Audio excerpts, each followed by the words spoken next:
Alright, you lot, gather around because today we're diving headfirst into some cracking topics that'll have you nodding, laughing, or possibly questioning your life choices. From gaming banter to life's biggest mysteries, and even a few rants sprinkled in for good measure. This is kind of content you didn't know you needed, but can't live without. But before we get stuck in, don't forget to like, subscribe, and all that bollocks. Seriously, it helps channel grow and keeps me ranting for your entertainment. Right, let's get into it. Grab your brew, strap in, let's have a laugh, shall we?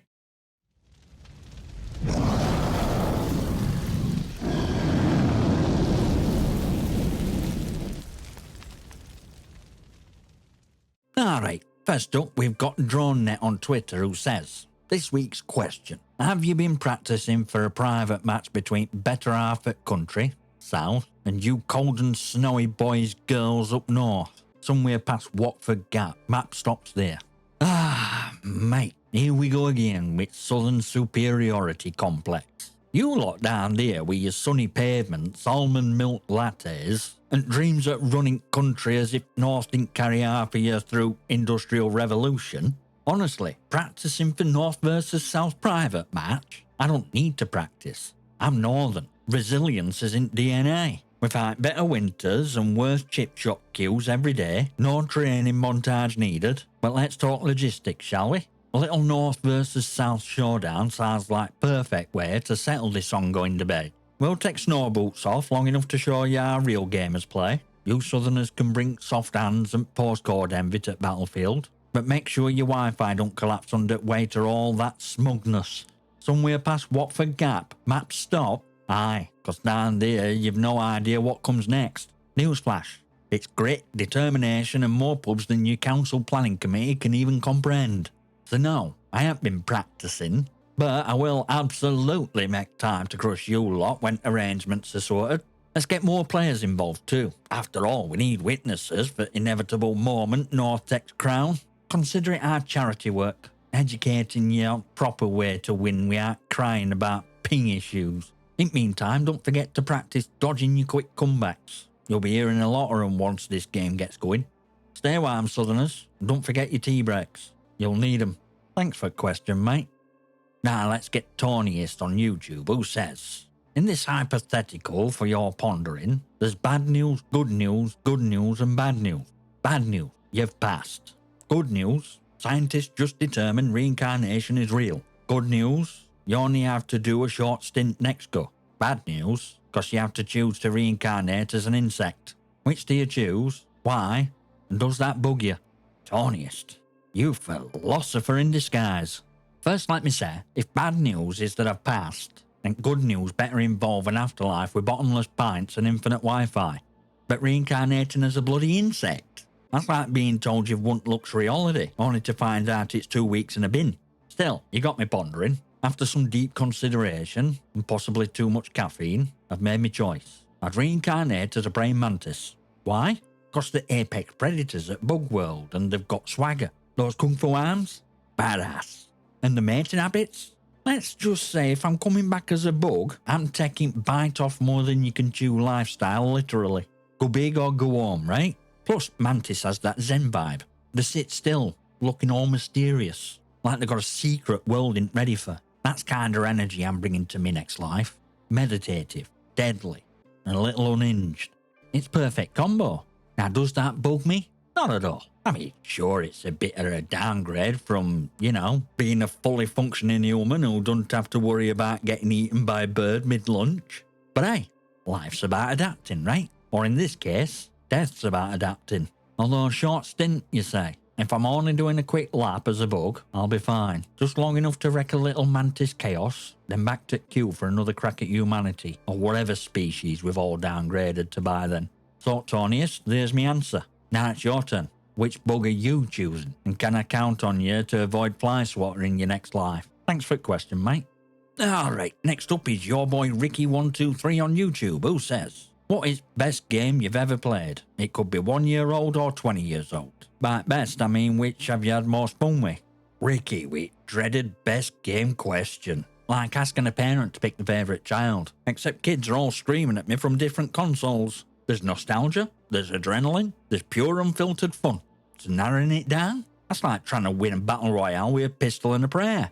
But for the sake of your question, I'll focus on most recent standout. Now, while you might think I'd go straight to X-Defiant, because let's face it, that game's shaping up to be modern classic, I'm going to go with Need for Speed Unbound. Why? Because naught beats unrelenting joy of roaring through streets, dodging cops like you're auditioning for Fast and Furious 37 and customising rides so flashy the Mecha Magpie jealous. So shaded style in Unbound? Absolute art. It's like they fused a comic book and street race, and sprinkled a little rebellious energy on top. Gameplay itself, smooth as buttered lightning. You feel every turn, every boost, every escape. And soundtrack, don't even get me started. It's like a mixtape of mischief. But most importantly, it's just fun. Not kind of try-hard sweat dripping off your controller fun. Nah, this is let's do donuts for 10 minutes and see if cops get bored kind of fun. It's kind of game that reminds you why you picked up controller in first place. To escape, to laugh, to live a little recklessly without, ending up on local news. So yeah, Need for Speed Unbound takes cake for now. It's gaming equivalent to guilty pleasure snack. Fast, flashy and utterly satisfying. But ask me again in a year, and who knows, maybe I'll be waxing poetic about something else entirely. Your turn, Ricky. What's game that's glued biggest smile on your face? And don't say Farm Simulator unless you're about to blow my mind with tales of crop drama and tractor warfare. Thanks for that one, Ricky. Moving on to Salty Junior 42 on YouTube, who says, what are your thoughts on VR shooters like Pavlov or Veil VR? Or have you even given VR a shot? Right then, Salty. VR shooters, eh? Let's dive in. First off, let me say this. VR is like futuristic dream we all had as kids, except instead of living in holographic utopia, we're tripping over coffee tables and sweating buckets in plastic headsets. It's brilliant and ridiculous all at once. Now, as for shooters like Pavlov or Veil VR, I'm not exactly storming virtual battlefield, and here's why. Motion sickness. Moment to try moving around in VR game, my brain and body have a full-on domestic. One's yelling, "This is fun!" while others threatening to redecorate carpet with my lunch. It's like being car sick without car. So, my experience has been limited to stationary VR shooters, ones where you stand on spot and pretend you're Rambo spinning around like a confused Beyblade.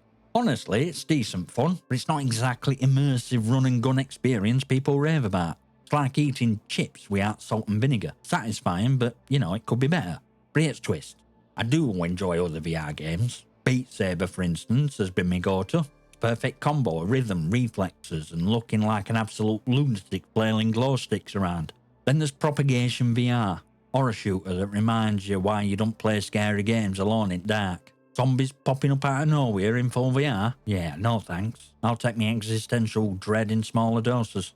Now don't get me wrong, I think VR shooters are a marvel. For those who can handle movement, games like Pavlov are closest thing to living out tactical fantasies, minus sweaty palms and actual danger. But until they invent VR that don't mess with me in their ear, I'll stick to my stationary zombie blasting and block slicing sessions. So Salty, you tell me, you one of those VR elites dodging virtual grenades and making us motion sick mortals jealous? Or do you prefer to sit back and laugh as we all flounder about? Cheers for the question, mate. Here's a fun question from Tommy Coys on Twitter, who says, it's the most important question of them all. Coys or no? Nah, Tommy Coys. Big question, Coys or no? First off, let me clear some up. I don't do football, mate. Not chanting, not scarves, not weekly roller coaster, a we're winning league to sack manager in 90 minutes. It's a no from me, Chief. And while we're at it, can we address word soccer? I know it's technically British in origin, but every time an American says it, a Brit somewhere drops the T in rage. It's football. You kick ball with your foot. Name is literally game. What are we doing here? But I digress. Thing is, I get why people love football. Sorry, soccer for those across pond. Passion, rivalries, chance to yell at referee from comfort of your sofa. It's like a national religion, except instead of prayers, you got chants about questionable parentage. For me though, nah. I'm too busy scoring in virtual worlds or dodging VR zombies to care about which overpaid bloke missed a penalty this week. So, Tommy, it's a no from me on all things football, coys included. But hey, you do you. Shout it from rooftops if Spurs are your team. Just don't expect me to understand why someone would willingly spend the Saturday watching a 0-0 draw. Cheers for the question, matey. Nah, our mate Henry on Twitter says, what's meaning of life to you, Scotty, oh sir? Ah, Henry, age-old question that's been baffling philosophers, monks and drunk blokes at pubs for centuries. What's meaning of life? Well, you've come to the right place, or at least place where sarcasm and sincerity collide. I have answered this question from someone before, but here it is for you. Life is about pursuit. Pursuing what sets your soul on fire, whether it's crushing it in a game, building connections with people who make you laugh until your ribs hurt, or just chasing those little moments that make you feel truly alive. It's about carving out your own corner of chaos and saying, this is mine and I love it. Fulfillment isn't some mystical end goal though. It's not a gold star you stick on your life's chart and call it a day. It's finding hustle, screw-ups, random wins, and even boring bits. Whether you're dodging headshots in online match, taking a chance on love, or just finding perfect pint after a long day, those moments are where meaning sneaks in. And let's not forget, life's absurdly short. Nobody gets out alive, mate. So for the love of all things sacred, stop taking yourself so bloody seriously. Take risks, make mistakes, laugh at yourself when you fall flat on your face, then get up and try again. That's magic of it all. Freedom to muck up and still keep moving forward. So Henry, you're still figuring it out? Good. That means you're living. Meaning of life isn't about knowing all answers. It's about having guts to keep asking questions. Now go out there and make something of it. Or don't. Either way, it's your ride. Make it one worth remembering. And cheers for the question, mate. Johan Hamlin 1217. What a question you've lobbed me. Do you think YouTube will ever be replaced by something else? Mate, let me answer you with kind of bluntness that'd make a Yorkshireman blush. Never. Or at least not in my lifetime.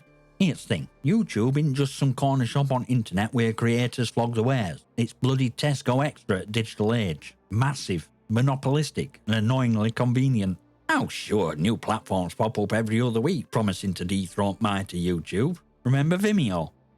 No, you don't? Exactly. TikTok? Sure, it's fun for Zoomers and the 30-second serotonin hits, but it's not replacing YouTube, it's just adding to chaos. And let's not forget all those blockchain-based decentralized video platforms crypto bros swear by. Yeah, cause what we need is YouTube, but we added bonus of losing everything cause someone forgot the wallet key. Brilliant idea. But it's real kicker, Johan. YouTube's not just a platform, it's internet's archive, a digital time capsule. It's where you go when you need to remember how to bleed your radiator or watch cats play piano at 3 AM. It's embedded itself into our lives, mate. Replacing it would be like trying to replace air you breathe. Only way YouTube's getting knocked off its perch is if entire bloody internet collapses. And at that point, we've got bigger problems, like hunting rats for dinner or dodging rogue AI trying to harvest our organs. So no, Johan, YouTube's not going anywhere. It's here to stay, for better or worse. Until Eat Death at Universe or Google overlords decide to unplug it. And when that day comes, I'll be here, streaming from Apocalypse, still answering your daft questions. Cheers for asking, Johan. Right then, that's your lot for today. If you made it this far, give yourself a pat on the back, or a biscuit, your choice. Now it's your turn. Smash that like button, hit subscribe, leave your comments and questions below. Who knows, I might just feature them on the channel and have a laugh at your expense. I mean, with you, of course. And with that, I'll see you next time, you magnificent.